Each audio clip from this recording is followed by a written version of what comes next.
Assalamualaikum warahmatullahi wabarakatuh. Salam sejahtera bagi kita semua. Pemirsa, jumpa lagi pada Dadang Suwana Channel. Kali ini kita akan membahas tentang mall pelayanan publik. Mall pelayanan publik, saya telah menulis tentang mall pelayanan publik. Percepatan peningkatan kualitas inovasi layanan masyarakat. Jadi nanti pemirsa silakan baca dari buku ini. Nanti pemirsa akan penting tentang mall pelayanan publik. Mall pelayanan publik ini merupakan peningkatan dari peningkatan yang pertama adalah PTSA, peningkat pelayanan terpadu satu atap. Atapnya satu. Jadi awalnya pelayanan itu di masing-masing kantor-kantor, unit-unit masing-masing ke sana. Nah, kemudian masuk ke area yang kedua, yaitu PTSA namanya, pelayanan terpadu satu atap. Atapnya satu, tapi masing-masing masih masuk di sana. Masing-masing mana PT satu atap. Nah, berikutnya lagi adalah PTSP, pintunya satu. Baru dari situ masuk kepada masing-masing jenis-jenis pelayanan, itu namanya PTSP. Nah, sekarang berubah lagi, meningkat lagi, peningkatan namanya adalah MPP, Mall Pelayanan Publik. Inilah yang akan kita bahas pada kali ini tentang mall pelayanan publik.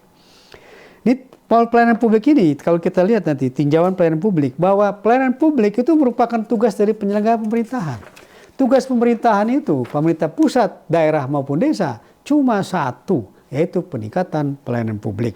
Ini sesuai dengan Undang-Undang Nomor 25 tentang 2009 tentang pelayanan publik, bahwa tugasnya itu. Nah, dalam rangka peningkatan tadi, kalau pemerintah daerah, dia akan punya tiga. Bagaimana peningkatan kesejahteraan masyarakat, pemberdayaan masyarakat, dan peningkatan daya saing ekonomi masyarakat. Itu nanti ke situ. Nah, ruang lingkup pelayanan publik itu adalah semua pelayanan publik yang diberikan oleh pemerintahan. Nah, nanti pelayanan publik jenisnya ada tiga. Pelayanan barang publik, yang yaitu merupakan barang jenis yang digunakan oleh masyarakat. Kemudian pelayanan jasa publik, pelayanan yang diberikan dalam bentuk jasa yang diberikan kepada publik. Yang ketiga adalah pelayanan administrasi publik. Ini dalam bentuk dokumen-dokumen resmi yang dibutuhkan oleh publik. Prinsip dalam merasakan pelayanan tadi, maka penyelenggara pemerintah harus dalam teori good governance adalah tarif, transparansi, akuntabilitas, responsibilitas, informatif, dan partisipatif. Itu prinsipnya begitu. Nah, kemudian para penyelenggara pelayanan publik di situ siapa aja? Itu bisa jadi unsur organisasi pemberi, ada unsur penerima layanan pengguna, bisa juga organisasi masyarakat atau daripada pemerintah, kementerian lembaga maupun SKPD, organisasi perangkat daerah maupun organisasi perangkat desa. Nanti peran serta masyarakat diberikan dalam pelayanan masyarakat boleh diikutkan dalam jenis pelayanan publik tersebut. Nanti bisa di sana dilaksanakan. Nah, fungsi kontrolnya bisa oleh DPRD, oleh DPR, bisa juga oleh masyarakat. Kalau kita perhatikan lagi, ini dibahas nanti di konsep pelayanan publiknya, di bab 2-nya, bahwa konsep pelayanan publik itu cuma tiga, administratif, barang, dan jasa. Lalu pola penyelenggaraannya bisa melalui fungsional, terpusat, terpadu, atau dibentuk gugus tugas. Nah, pelayanannya itu meliputi semua masyarakat, termasuk penyandang cacat, para lansia, para wanita hamil, atau para balita. Ini tadi. Nah, model pelayanan publik itu adalah pelayanan yang bersifat pribadi, bisa juga swalayan, self-service, kemudian pelayanan otomatis, yang keempat ada pelayanan satu atap, yang berikutnya adalah pelayanan satu pintu. Nah, pola daripada pelayanan publik itu adalah pola pelayanan teknis fungsional, pola pelayanan satu atap, pola pelayanan satu pintu, pola terpisah, maupun pola pelayanan secara elektronik. Nanti ini semua penting dalam rangka peningkatan pelayanan publik. Penting nggak pelayanan publik? Perlu. Pelayanan publik perlu dalam rangka mengantisipasi persaingan yang semakin ketat, kebutuhan pelanggan yang semakin meningkat, pertumbuhan industri jasa yang semakin meningkat, nilai ekonomis dan citra yang semakin baik, dan keterbatasan manusia. Jadi kita publik, kita masyarakat, kita harus tahu apa harapan masyarakat. Jadi para penyelenggara itu harus tahu apa ekspektasi masyarakat. Perlu dibuat identifikasi tentang touch point apa dalam perangkat pelayanan. Lalu perlu didorong tentang kepuasan penyelenggaraan pelayanan. Jadi di situ nanti masyarakat jadi akan tahu apa harapannya di sana, ya. Nah, nanti bagaimana cara monitoringnya, cara monitoring pelayanan publik itu bisa dari measuring, public need, ekspektasi, lalu service standard development, service standar implementasi, lalu measuring service quality, service standard improvement, new services, measuring, dan service quality. Nah, ini akan nasik indikator-indikator tadi.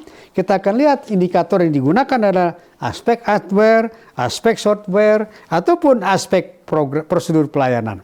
Nanti target daripada peningkatan pelayanan publik adalah meningkatnya kualitas pelayanan publik. Lebih cepat, lebih murah, lebih aman, lebih mudah dijangkau. Kemudian yang berikutnya, yang kedua adalah meningkatkan jumlah pelayanan yang memperoleh standar pelayanan yang terbaik. Nah, kemudian yang ketiga, dapat meningkatkan indeks kepuasan masyarakat. Ini akan masuk nanti, jadi di situ akan ada indikator-indikatornya, indikator yang perlu dilakukan dalam rangka peningkatan pelayanan publik, perlu ada standar pelayanan, perlu ada budaya prima, perlu ada upaya perbaikan, perlu ada pelayanan publik yang lebih humanis, dan berikut dan lain-lain. Nah, peningkatan pelayanan publik ini nanti akan membangun kepercayaan masyarakat. Nah, dalam rangka pelayanan publik diperlukan juga media sosial. Jadi para penyelenggara pemerintahan perlu bekerja sama dengan media sosial, perlu manfaatkan media sosial sehingga pelayanan publik tadi lebih tersosialisasi. Kapan masyarakat harus daftar? Bagaimana cara masyarakat mendaftar? Itu akan masuk. Nah, yang dilaksanakan dalam rangka pelayanan publik tadi, maka setiap pemerintahan perlu melakukan inovasi pelayanan publik. Inovasi pelayanan publik pada intinya adalah bagaimana pada aspek struktur, prosedur birokrasi. Lalu dilihat dari aspek perilaku. Lalu bagaimana MPP ini juga merupakan wujud nyata gerakan Indonesia Melayani. Jadi dari inovasi tadi perlu dibuat apa yang harus diperbaiki dalam rangka pelayanan publik. Nah, nanti pelayanan publik tadi ini jenis-jenis inovasi pelayanan publik itu apa saja? Perbaikan kesejahteraan sosial, perbaikan kesejahteraan langsung, lalu bagaimana kunci penyelenggaraan inovasi. Nah, inilah pelayanan publik tadi perlu diintegrasikan di satu tempat sehingga masyarakat itu tidak terlalu bingung mau kemana. Dia sudah tahu dia harus kemana, tempatnya di mana, disosialisasikan. Itulah yang namanya MPP. MPP itu adalah mall pelayanan publik. Pada intinya di situ kumpul semua para pelayanan-pelayanan tadi sehingga menjadi satu di dalam mall pelayanan publik. Di sana digabung jadi mall pelayanan publik itu pelayanan baik dari pemerintah daerah maupun pemerintah pusat, polisi ataupun perbankan gabung di situ semua. Termasuk asuransi digabung di sana. Nah, ini juga mall pelayanan publik kita juga mengacu mana? Kita melihat dari yang telah kita anggap baik di situ. Di luar negeri itu memang dari luar awalnya. Di situ akan dilihat di situ nanti dari mana kita akan melihat PTSP-nya tadi, MPP-nya tadi. Kita akan melihat dari Azerbaijan, kita melihat dari Georgia, macam-macam di sini, Pak. Itu kita perbaiki.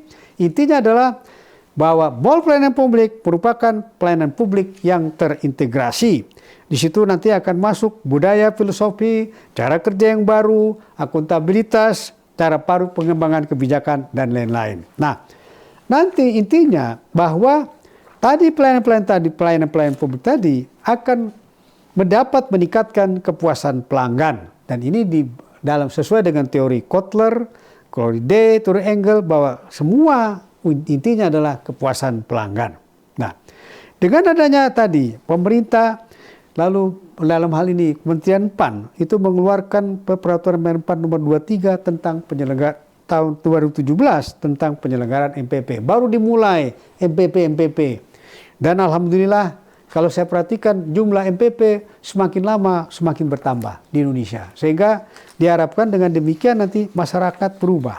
Masyarakat tidak dipersulit lagi. Nanti memang MPP sebetulnya merupakan regenerasi yang keempat. Yang pertama dari pelayanan publik yang masing-masing unit digabung menjadi PTSA, pelayanan terpadu satu atap, kemudian masuk lagi pelayanan terpadu satu pintu, baru muncullah MPP, mall pelayanan publik.